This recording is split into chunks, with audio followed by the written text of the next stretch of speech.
Hi, I'm Andy Cocktail Dress from Co-op Culture, and welcome to another in our series of short instructional videos for co-ops, community businesses, and their development workers. In these series of videos, we're looking at how you might create detailed financial projections, and specifically how you would organize your work whilst you're creating detailed financial projections. This particular video, we're going to be looking at how you would lay out your headings and how you would clearly define the bits of your work that is summed versus the stuff that isn't, yeah? So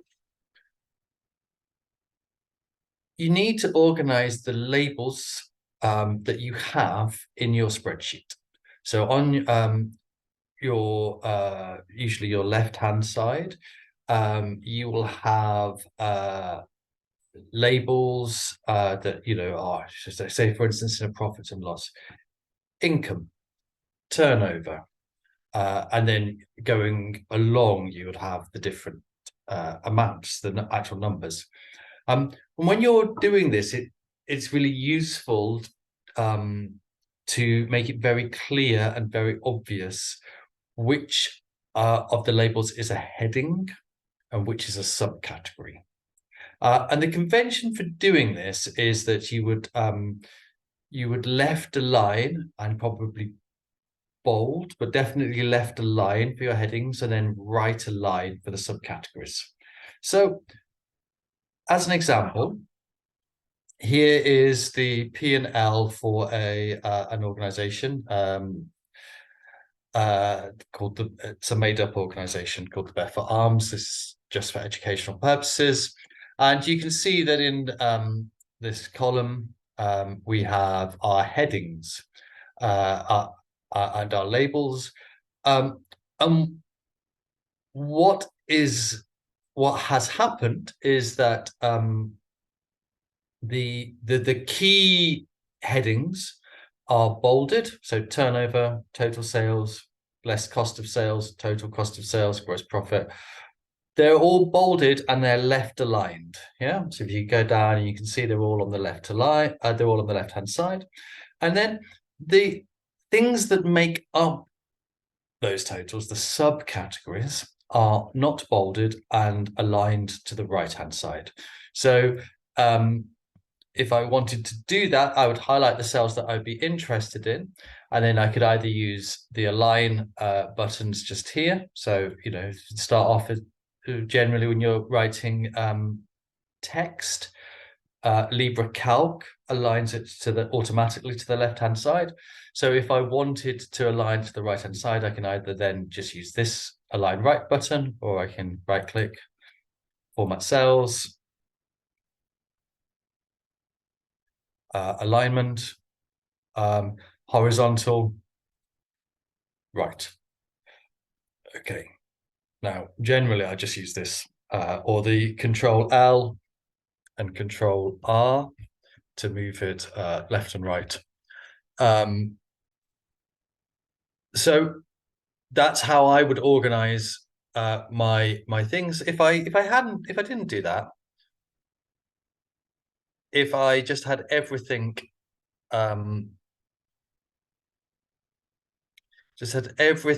not bolded and aligned right or aligned left, it becomes very difficult for me to see what's going on. So especially here. So actually, what's this less cost of sales? What does that mean? Is that a category? No, it's not. It's a heading that tells me that the stuff underneath it are all the sort of categories where there's going to be data. So really useful way of making things clear.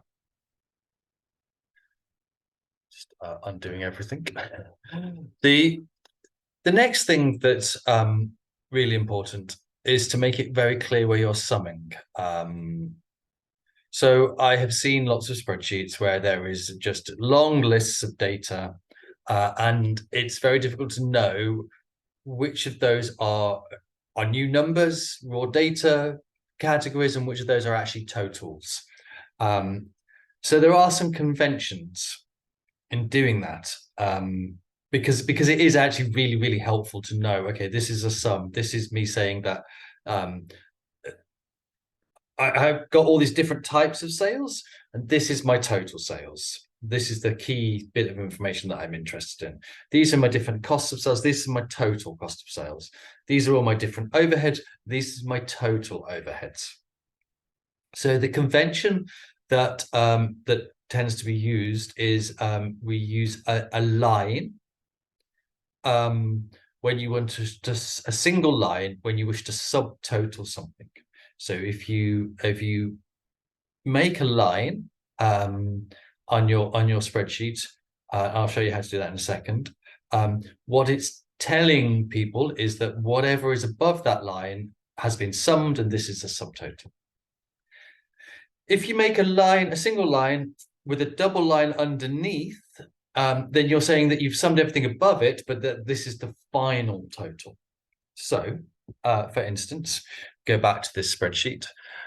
You can see here that there's a single line, and that means that I have summed all the things that are above that, and that now means that this is my total sales.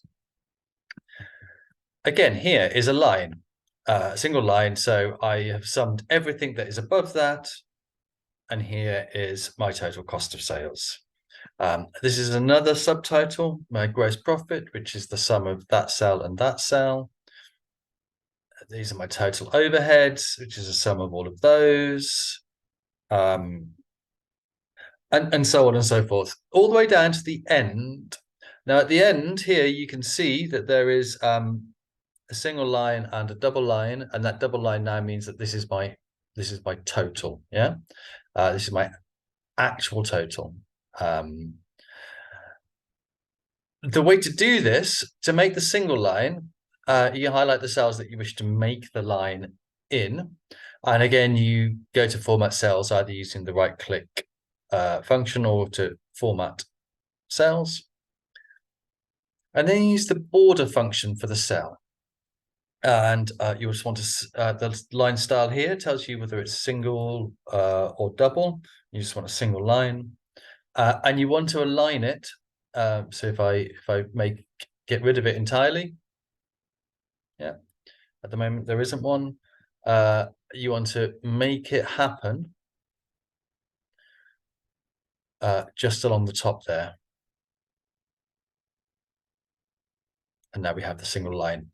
Now you can't make a single line appear at the top of the cell and a double line appear at the bottom of the cell. So the way that I would make the double line appear is I'd actually just go to the cell underneath and then format there. And then the style, I want to now choose the double line style and make it appear at the top of the cell.